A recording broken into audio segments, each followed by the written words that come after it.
आवश्यकता ठारू अधिक आराम एवं आवश्यकता ठारू अधिक भल पाइबा मनुष्य को अलसुआ बनै दिए। नमस्कार बंधुगण, आपण मानंकु मोर एही चैनल को स्वागत। आजिर एही ज्योतिष कार्यक्रम कन्या राशि पाई बहुत गुरुत्वपूर्ण अछि। आज आमे जानिबा कन्या राशि 2025 फेब्रुआरी मासटी किपरि रहिब। कन्या राशिर मासिक राशिफल उपरे आलोचना करिबा। कन्या राशि व्यक्तिविशेषंकर फेब्रुआरी मासटी किपरि रहिब संपूर्ण भावरे आमे सही विषय आलोचना करिबा। सेमानकर स्वास्थ्य, शिक्षा, प्रेम संपर्क, वैवाहिक जीवन, भाग्य, क्यारियर एवं व्यापार वाणिज्य उपरे विस्तार भावरे आलोचना करिबा। नवग्रहंकर स्थिति मध्य देखिबा। नवग्रह कई प्रकार फल देबारे सक्षम हेबे। शेषरे अशुभत्व प्रदान करुथिबा ग्रहमानक पाई किछि विशेष प्रतिकार मध्य जानिबा। सेथिपाई भिडियोटी को शेष पर्यंत निश्चय देखंतु। चलंतु आरंभ करिबा एही कार्यक्रम, जहाँकि आपणकर जन्म राशि चंद्र राशि उपर आधारित। फेब्रुआरी मास आरंभ कन्या राशि रे नवग्रहंकर स्थिति विषय सर्वप्रथमे जानिबा।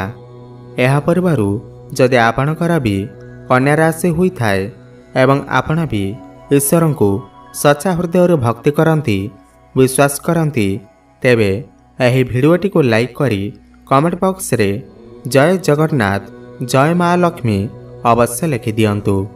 ता सर्वप्रथमे जानिबा एही फेब्रुआरी मासरे कन्या राशि रे नवग्रहंकर स्थिति किपरि रहिब। जेबे फेब्रुआरी मास आरंभ हेब तो कन्या राशि रे नवग्रहंकर स्थिति किछि एही प्रकार रहिब जेमिति आपण स्क्रीन ने देखुछंती। बंधुगण, राशि चक्रर षष्ठ राशि हेउछि कन्या राशि एवं आपणक राशिर अधिपति हेउछंती बुधदेव एवं बुध आपणकर पंचम भावरे विराजमान अछंती एवं तांको सहित सूर्य विराजमान अछंती। आपणकर प्रथम भावरे केतु विराजमान अछंती।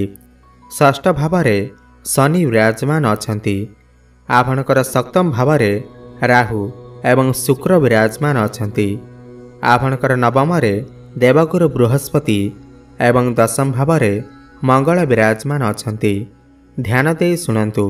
सबुठ प्रथमे जानिबा आपणकर स्वास्थ्य किपरि रहिब एही फेब्रुआरी मास 2025 रे। बंधुगण, प्रथम भाव होई थाए आपणकर स्वास्थ्यर भाव, इम्यूनिटी सिस्टमर भाव एवं प्रथम भावर अधिपति हेउछंती बुधदेव एवं बुध आपणकर पंचम भावरे विराजमान अछंती।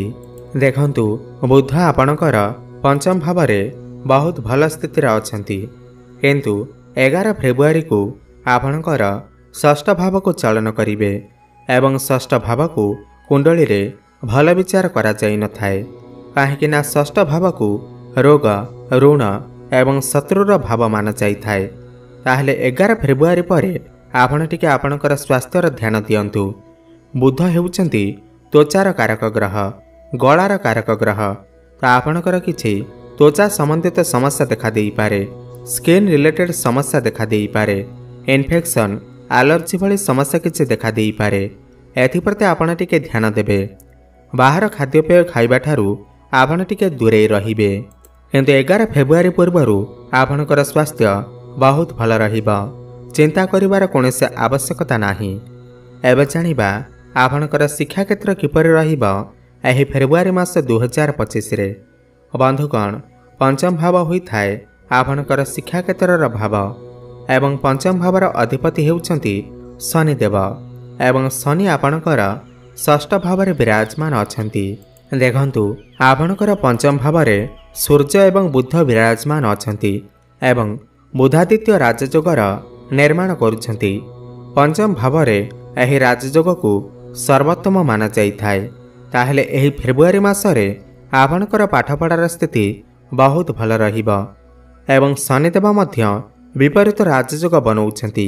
आपणकर षष्ठ भावरे रही बहुत मजबूत अवस्था अछंती। आपणकर शिक्षा क्षेत्र एही फेब्रुआरी मासरे बहुत भल रहिब। खास करी 13-14 फेब्रुआरी पूर्वरु जदि आपणकर किछि एग्जाम अच्छी तेबे सेथिरे आपण निश्चिंत भाव उत्तीर्ण करेंगे। आपण जदि किछि फॉर्म फिलअप करने को चाहते पाठपढ़ा को नहीं किछि बड़ डिसीजन नेबा को चाहते कौन से नूतन स्थान में एडमिशन नेबा को चाहते ताहले निश्चय करेंगे। यह फेब्रुआरी मास आपण बहुत भल अच्छी शिक्षा क्षेत्र आपण मानक बहुत भल रहिबा। एबे जानिबा आपणकर प्रेम जीवन किपर रहिबा यह फेब्रुआरी मास 2025 रे। बंधुगण पंचम भाव ही होइथाय आपणकर प्रेम जीवनर भाव शिक्षार भाव एवं संतानर भाव मध्य होइथाय। पंचम भावर अधिपति होउछन्ति शनिदेव एवं शनि आपणकर षष्ठ भाव अछन्ति। देखंतु आपणकर पंचम भाव सूर्य एवं बुध विराजमान अछन्ति किंतु 11 फेब्रुआरी पर बुध आपणकर षष्ठ भाव को चलन करिवे एवं शनि सहित युति बनइबे।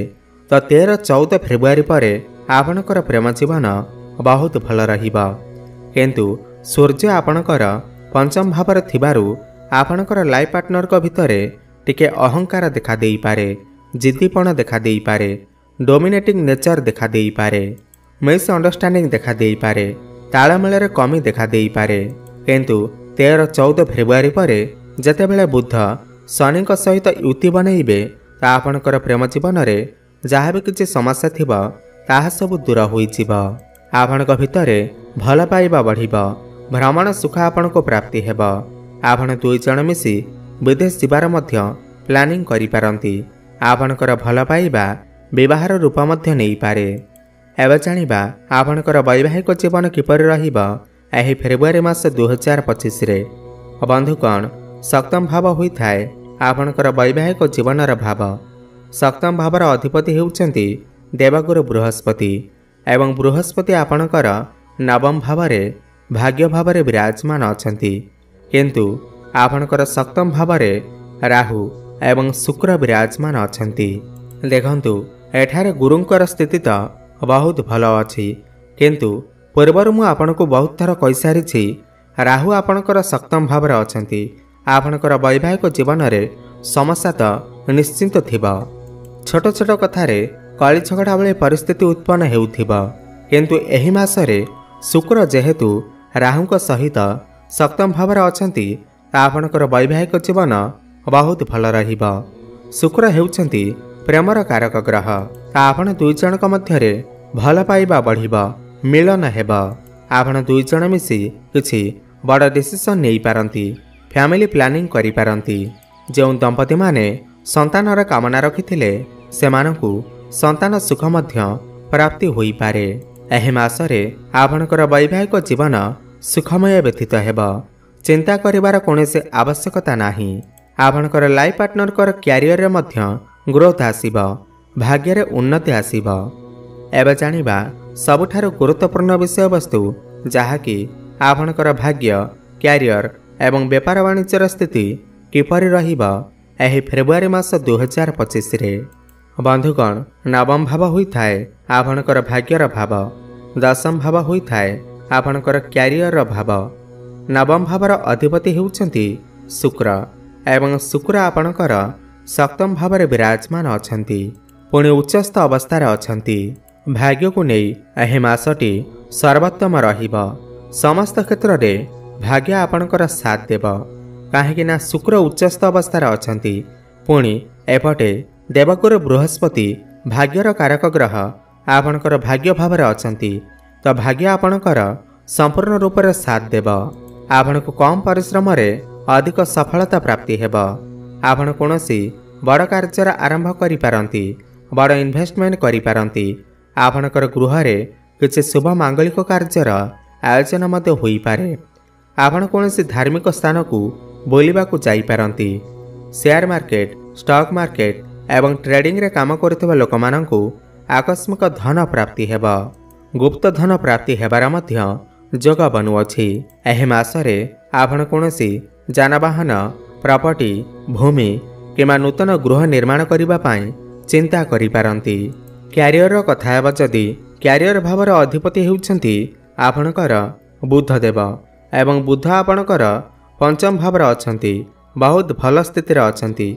एहा परे आपणकर षष्ठ भाव को चलन करिवे एवं आपणकर दशम भाव में मंगल विराजमान अछंती। आपणक भितरे एनर्जी भरिकी रहिबो। आपण समस्त कार्य को बहुत सुरुखुरी रे करि परिबे। आपणकर साहस पराक्रम बढ़िबो। बुध आपणकर षष्ठ भाव को चलन करिवे एवं सूर्य मध्य 13-14 फेब्रुआरी पर आपणकर षष्ठ भाव को चलन करिवे।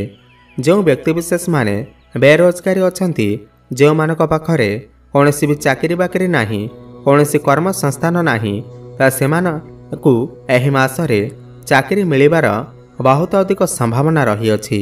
सेथिपई आपण चेष्टा जारी रखंतु। आपनकु इंटरव्यू रे सफलता निश्चिंत प्राप्ति हेबा। कॉम्पिटिटिव परीक्षा रे मध्य आपनकु सफलता प्राप्ति हेबा। कर्मक्षेत्र रे आपनकु सम्मानित करा जाई पारे। ऊपर ऑफिसरंकर सपोर्ट आपनकु प्राप्ति होई पारे। आपनकु कोनोसी एमएनसी कंपनी रे जॉब ऑफर मध्य आसी पारे एवं जो व्यक्तिविशेष माने विदेश रे रही चाकरी करूछंती सेमानकर मध्य बहुत अधिक उन्नति हेबा, लाभान्वित हेबे। इम्पोर्ट एक्सपोर्ट काम रे आपनकु सफलता प्राप्ति हेबा। इंडस्ट्रियल काम रे ब्यूटी पार्लर, स्टेशनरी शॉप, लौह जातीय द्रव्यर कारोबार करुथिबा लोकमानंकु अधिक सफलता प्राप्ति हेबा। ऑनलाइन काम, डिजिटल काम, ट्रैवल एंड टूर काम रे आपनकु सफलता प्राप्ति हेबा। मंगल दशम भाव रे थिबारु आपनकर आत्मविश्वास बहुत भल रहिबा। आपनकर स्टामिना बढ़ी जिबा। आपण एनर्जेटिक रहिबे। व्यापार वाणिज्यर कथा हेबा जदि सप्तम भाव होइथाय व्यापार वाणिज्यर भाव, तो व्यापार वाणिज्य आपनकर 13-14 फेब्रुआरी पूर्वरु बहुत भल अछि। किंतु 13-14 फेब्रुआरी परे आपनकर व्यापार रे एतेटा लाभ देखा जिवो नाही। 13 फेब्रुआरी पूर्वरु आपनकु व्यापार रे बहुत अधिक उन्नति देखा मिलिबा। पार्टनरशिप व्यापार वाणिज्य रे आपनकु लाभ प्राप्ति हेबा। आपण कोनोसी नूतन व्यापार मध्य आरंभ करि पारंती। आपनकर डेली इनकम रे वृद्धि आसीबा। आपनकर फाइनेंशियल ग्रोथ हेबा। आपण पैसा किछि संचय करि पारिबे। आपनकर बैंक बैलेंस मध्य बढ़ी पारे। तेबे एबे जानिबा किछि उपाय विषय रे जाहाकु करिबा द्वारा एही मासरे जहाँ भी किछि असुभ रहुअछि ताहा दूर होई पारिबा। एही मासरे आपण बुधंकर बीज मंत्र जप अवश्य करंतु। ओम ब्रांग ब्रिंग ब्रोंग सह बुद्धाय नमः 108 थर प्रत्येक दिन जप करंतु। शुभफल प्राप्ति हेबा। प्रत्येक दिन संध्यारे हनुमान चालीसार पाठ करंतु एवं प्रत्येक दिन सूर्य को जलार्घ्य अर्पण करंतु। शुभफल प्राप्ति हेबा।